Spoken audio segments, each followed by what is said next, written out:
Hey there, English explorers. Welcome back to another episode of Learn English with the Hobbit. Today, we dive into a magical part of the story, full of music, wonder, and a little bit of Hobbit amazement.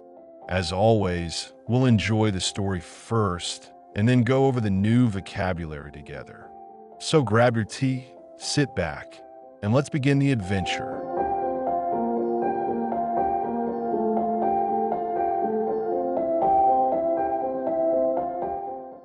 The dark came into the room from the little window that opened in the side of the hill. The firelight flickered. It was April, and still they played on, while the shadow of Gandalf's beard wagged against the wall. The dark filled all the room, and the fire died down, and the shadows were lost, and still they played on.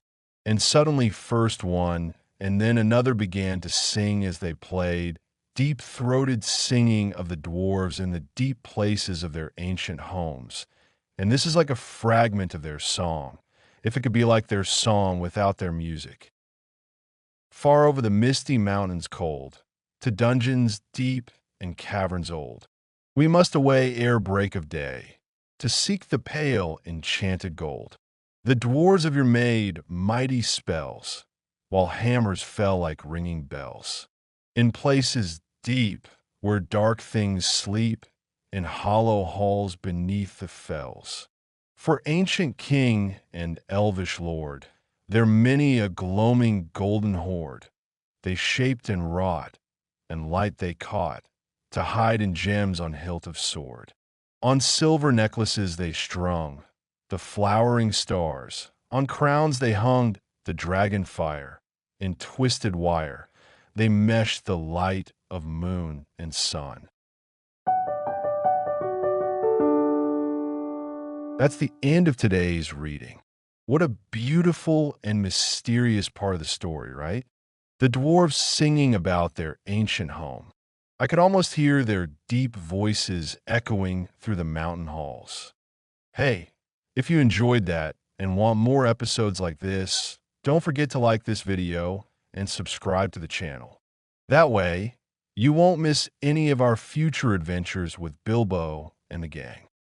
Now, let's take a closer look at some of the cool and magical words from this part of the book.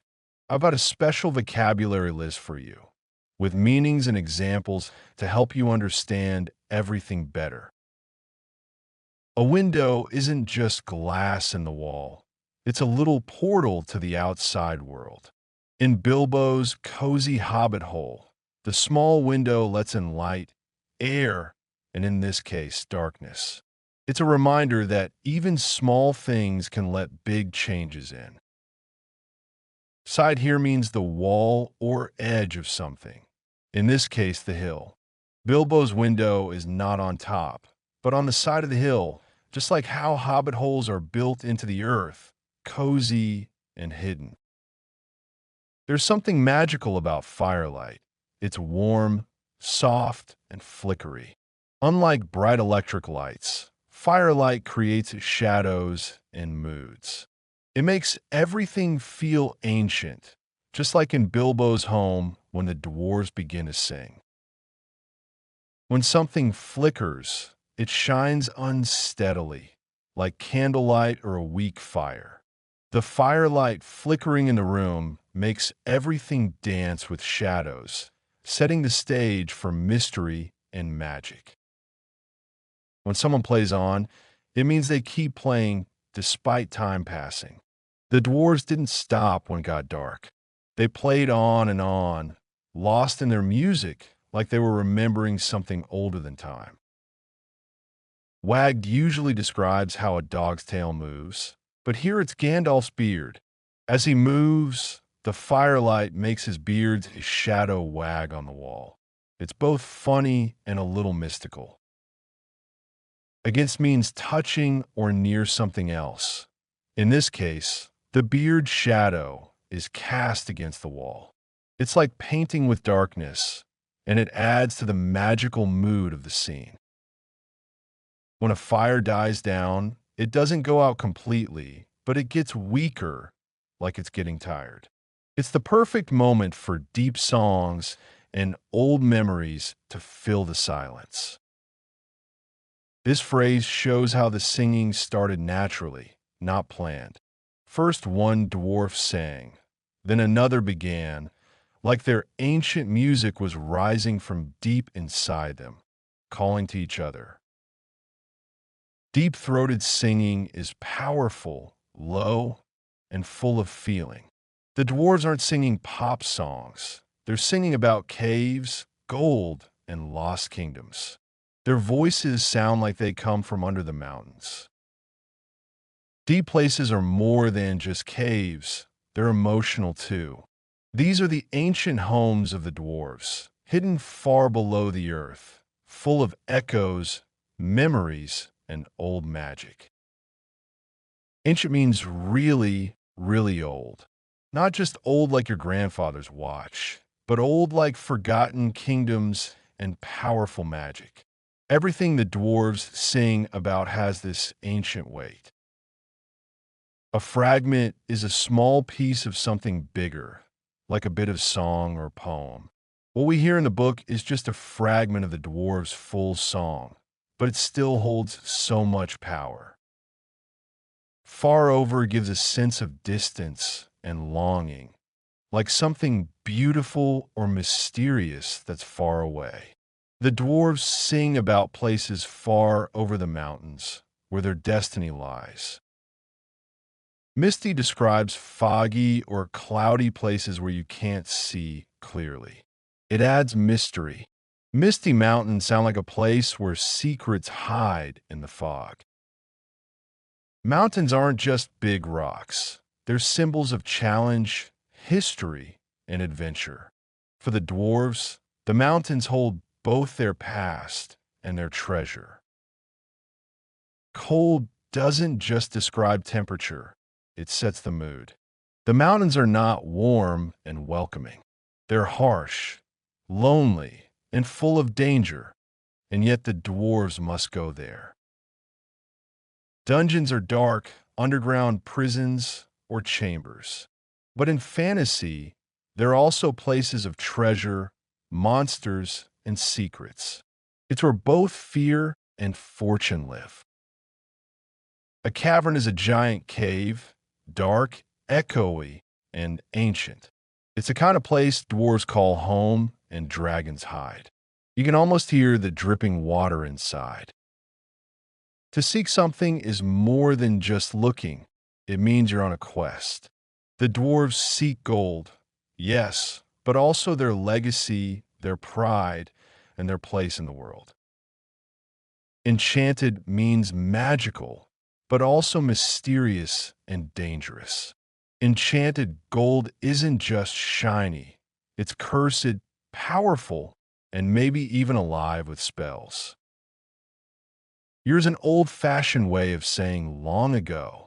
When we say the dwarves of yore, it sounds like legends and myths, heroes who once walked under the mountains. Mighty means powerful and strong, not just physically, but in spirit too. The dwarves of old were mighty builders, singers, and warriors. No one could match their skill. Spells are magical formulas, like whispered words that change the world. The dwarves didn't just build. They used spells to shape their homes and protect their gold. A hammer is more than a tool. It's a symbol of craft and strength. You can hear the sound of hammers falling like bells in the dwarves' deep halls. Ringing means a clear, echoing sound. It adds music to the image. Imagine the rhythmic clang of hammers echoing through deep stone halls. In fantasy, sleep can mean more than rest. It can mean waiting, hiding, or even magical slumber. Dark things sleep in deep places, and you don't want to wake them. Hollow means empty inside, like a cave or a tree. Hollow halls suggest giant spaces under the mountains, full of echoes and old secrets. Beneath is another word for under. The dwarves live beneath the mountains, in halls hidden deep below the surface of the world. A lord is a ruler, but in this song, it's not just any lord. It's an elvish lord or a king of old, who shared in the magic and treasure of ancient days. Gloaming means twilight, that magical time between day and night. It's a poetic way to describe the golden treasure that shines in soft, fading light. A hoard is a hidden collection of treasure, often guarded by dragons. It's not just money, it's memory, power, and danger all locked up together. Shaped means formed or crafted with care. The dwarves didn't just find treasure, they shaped it into things of beauty and power. Wrought is an old-fashioned way of saying worked or created. It makes the dwarves' crafting sound noble, almost sacred. Gems are more than shiny stones. They're the light trapped in rock. The dwarves used them to decorate weapons, crowns, and even the memory of their lost homes. The hilt is the handle of sword. It's where you hold power, and sometimes it's decorated with the most beautiful gems. A sword isn't just a weapon, it's a symbol. In Tolkien's world, swords have names, histories, and destinies. They carry the stories of those who wield them. Necklaces are worn close to the heart. The dwarves didn't just string jewels together. They told stories with them of stars, moons, and lost time. Strung means put together in a line, like beads on a thread. It's what the dwarves did to stars and silver, turning light into wearable beauty. This phrase is pure poetry. Flowering stars makes you imagine the stars blooming like flowers, delicate, far away, and full of wonder. A crown is more than metal. It's a sign of power, heritage, and burden. The dwarves didn't just wear them. They remembered what they meant. Twisted wire is how they made intricate jewelry, strong yet beautiful. It shows the dwarves' skill in taking something hard and shaping it into art.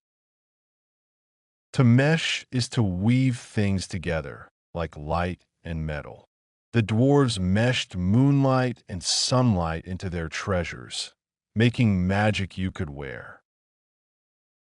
The moon in their crafting is more than a nightlight. It's mystery, rhythm, and silver power. The dwarves caught its glow in their work. The sun is life, gold, and energy. The dwarves didn't just mine it. They caught its light and wove it into crowns and swords. That's the kind of magic we're dealing with.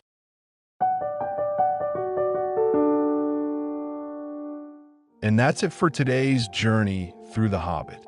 From glowing treasures to ancient songs, every page brings us closer to the heart of this magical world. Remember, learning English is just like Bilbo's adventure.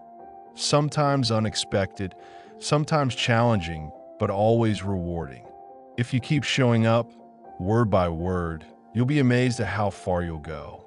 Thanks for joining me today, and great job making it to the end of the episode. Don't forget to like, subscribe, and share this with a fellow language adventurer. I'll see you in the next episode. Until then, keep exploring and keep learning.